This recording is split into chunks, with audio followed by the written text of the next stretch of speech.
អាមេរិកបញ្ចេញវងនាវាចម្បាំងសាហាវបន្តកន្ទុយគ្នាកាន់តែច្រើនតែអ៊ីរ៉ង់ចិត្តសឿងប្រកាសចាំកំដរជានិញអ្វីបើបានឃើញអាមេរិកវាយប្រហាររដ្ឋធានីប្រទេសវេណេស៊ុយអេឡាចូលទៅចាប់លោកនីកូឡាស់ម៉ាឌូរ៉ូជាប្រធានាធិបតីប្រទេសនេះស្រស់ដល់ក្នុងបន្ទង់ប្រកាសចង់យកកោះ Greenland របស់ប្រទេសដាណឺម៉ាកទៅគ្រប់គ្រងនិងប្រើភាសាគំរាមក្នុងទម្រង់ផ្សេងទៅលើបណ្ដាប្រទេសនានាក្តីក៏អ៊ីរ៉ង់មិនពឺរោមមិនស្រាវឆ្អឹងក្នុងដែររដ្ឋអ៊ីស្លាមអ៊ីរ៉ង់ប្រឹងបង្ហាញភាពរឹងមាំរបស់ខ្លួនមិនចោះញោមឡើយទោះអាមេរិកគំរាមធ្ងន់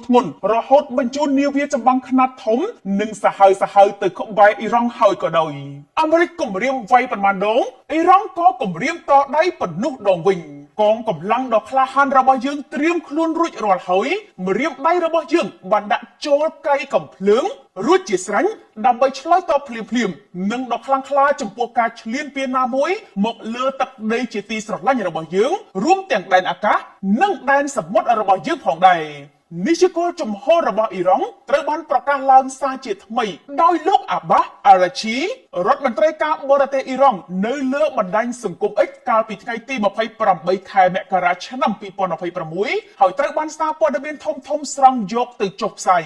រដ្ឋមន្ត្រីការបរទេសអ៊ីរ៉ង់បង្ហោះសារក្រោយលោកដូណាល់ត្រាំប្រធានាធិបតីអាមេរិកតែបន្តិចបន្តួចតាមរយៈបណ្ដាញសង្គម Truth Social លោកត្រាំបានបង្ហាញព័ត៌មានជាសាធារណៈដោយមិនលាក់បាំងថាក្រុមនាវាចម្បាំងអាមេរិកទ្រង់ទ្រាយធំកំពុងធ្វើដំណើរឆ្ពោះទៅកាន់អ៊ីរ៉ង់នេះនាំមុខដោយនាវាចម្បាំងដ៏កំណាចឈ្មោះ Abraham Lincoln ដែលផ្ទុកយន្តហោះចម្បាំងផងដែរក្រុមនាវាចម្បាំងទាំងនោះធ្វើដំណើរលឿនណាស់ជាមួយអំណាចដ៏ខ្លាំងក្លាទឹកចិត្តពុះកញ្ជ្រោលនិងមានបំណងច្បាស់លាស់នេះសារបង្កប់នៃវាយប្រហារផ្លូវចិត្តដែលលោកត្រាំចង់ផ្ញើទៅកាន់អ៊ីរ៉ង់លោកត្រាំថែមទាំងបំភ័យអ៊ីរ៉ង់ថាសភាវុធដែលបញ្ជូនទៅកាន់អ៊ីរ៉ង់នាពេលនេះគឺមានលក្ខណៈទ្រង់ទ្រាយធំជាងសភាវុធដែលបញ្ជូនទៅវាយប្រហារវេណេស៊ុយអេឡាទៅទៀតលោកបន្តថាសភាវុធទាំងនោះត្រៀមខ្លួនរួចរាល់និងមានសមត្ថភាពអាចបំពេញបេសកកម្មយ៉ាងឆាប់រហ័សក្នុងការវាយប្រហារបើឈានដល់ដំណាក់កាលចាំបាញ់បន្ទាប់មកប្រធានាធិបតីអាមេរិករូបនេះក៏ធ្វើជាផ្ដល់ឱកាសដល់អ៊ីរ៉ង់ថាលោកសង្ឃឹមអ៊ីរ៉ង់នឹងប្រញាប់ចូលទៅចរចាជាមួយអាមេរិកហើយចំណុចដ៏សំខាន់មួយដែលអ៊ីរ៉ង់ត្រូវធ្វើគឺមិនត្រូវមានអាវុធនុយក្លេអ៊ែរឡើយបើតាមសារព័ត៌មាន Reuters រដ្ឋមន្ត្រីការបរទេសអ៊ីរ៉ង់ថ្លែងថាមកដល់ពេលនេះមិនទាន់មានការតាក់ទងគ្នារវាងលោកជាមួយភាគីអាមេរិកនោះទេហើយលោកក៏មិនទាន់ទទួលបានសំណើសុំចរចាពីអាមេរិកដែរអាមេរិកក្រោមការដឹកនាំរបស់លោកដូណាល់ត្រាំនិងអ៊ីរ៉ង់ក្រោមការដឹកនាំរបស់លោកអាយ៉ាតូឡាអាលីខាមេនេចាប់ផ្ដើមគ្រហឹមដាក់គ្នាបន្ទាប់ពីប្រជាជនអ៊ីរ៉ង់ទូទាំងប្រទេសចេញធ្វើបាតកម្មតាំងពីចុងឆ្នាំ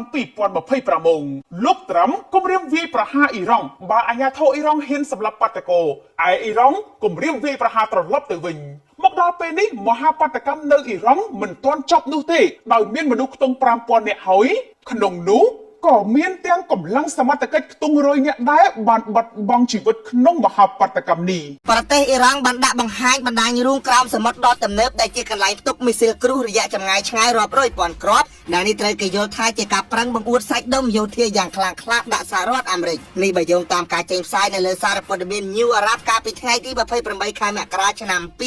2026រូបភាពដែលផ្សាយដោយទូរទស្សន៍រដ្ឋបានបង្ហាញពីលោកអាលីរេហ្សាតាំងសេរីមេបញ្ជាការកងទ័ពជើងទឹកនៃកងឆ្មាំបដិវត្តអ៊ីរ៉ង់នៅក្នុងទីតាំងក្រោមសមុទ្រដ៏ធំល្វឹងល្វើយដោយបង្ហាញពីមីស៊ីលប្រភេទ Quadr 380L ដែលមានសមត្ថភាពបាញ់បានចម្ងាយលើសពី 1000 គីឡូម៉ែត្រនិងបំពាក់ដោយប្រព័ន្ធនាំផ្លូវឆ្លាតវៃសម្រាប់តាមដាននិងវាយប្រហារគោលដៅជានាវាឲ្យមានប្រសិទ្ធភាពបំផុតមន្ត្រីអ៊ីរ៉ង់បានលើកឡើងថាគ្រឿងយុទ្ធឧបករណ៍ទាំងនេះត្រូវបានរៀបចំឡើងដើម្បីប្រឆាំងនឹងវត្តមានកងទ័ពជើងទឹកសហរដ្ឋអាមេរិកនៅក្នុងតំបន់ឈូងសមុទ្រនិងសមុទ្រអូម៉ង់ព្រមទាំងបានព្រមានថាការវាយប្រហារណាមួយលើអ៊ីរ៉ង់នឹងធ្វើឲ្យច្រកសមុទ្រ Hermes ដែលជាផ្លូវដឹកជញ្ជូនប្រេង 37% នៃពិភពលោកក្លាយជាតំបន់មិនមានសុវត្ថិភាពសម្រាប់ការដឹកជញ្ជូនអន្តរជាតិមេបញ្ជាការតាំងសេរីបានសង្កត់ធ្ងន់ថាទីក្រុងមីស៊ីលទាំងនេះអនុញ្ញាតឲ្យកងកម្លាំងអ៊ីរ៉ង់អាចបាញ់ប្រហារចេញពីទីតាំងដែលមានសុវត្ថិភាពនិងលាក់កំបាំងដែលជាគុណសម្បត្តិដ៏សំខាន់ក្នុងសង្គ្រាមក្រោមទឹកការកំហាញកម្លាំងយោធានេះគឺជាការព្រមានដោយផ្ទាល់ទៅកាន់សហរដ្ឋអាមេរិកជាពិសេសគឺសំដៅលើវត្តមានរបស់ក្រុមនាវាដឹកយន្តហោះចម្បាំង USS Abraham Lincoln អ៊ីរ៉ង់បានបញ្ជាក់បន្ថែមថាចរាចរណ៍ដឹកជ ញ្ជូនប្រេងសកលដែលពឹងផ្អែកខ្លាំងលើច្រកសមុទ្រ Hermes និងមានសុវត្ថិភាពលួសត្រាតែផលប្រយោជន៍ជាតិនិងបូរណភាពទឹកដីរបស់អ៊ីរ៉ង់ត្រូវបានគោរពដោយមហាអំណាចបរទេសសូមជម្រាបថាការពីពេលថ្មីនេះប្រធានាធិបតីសហរដ្ឋអាមេរិកលោក Donald Trump បានដាក់ពង្រាយកម្លាំងជើងទឹកបន្ថែមទៅកាន់តំបន់មជ្ឈិមបូព៌ាខណៈដែលលោកបានថ្លែងជាសាធារណៈថាជំរឿសគ្រប់យ៉ាងនៅតែស្ថិតលើតុហើយលោកនៅតែបន្តបង្ហាញក្តីសង្ឃឹមសម្រាប់ការចរចាជាមួយថ្នាក់ដឹកនាំអ៊ីរ៉ង់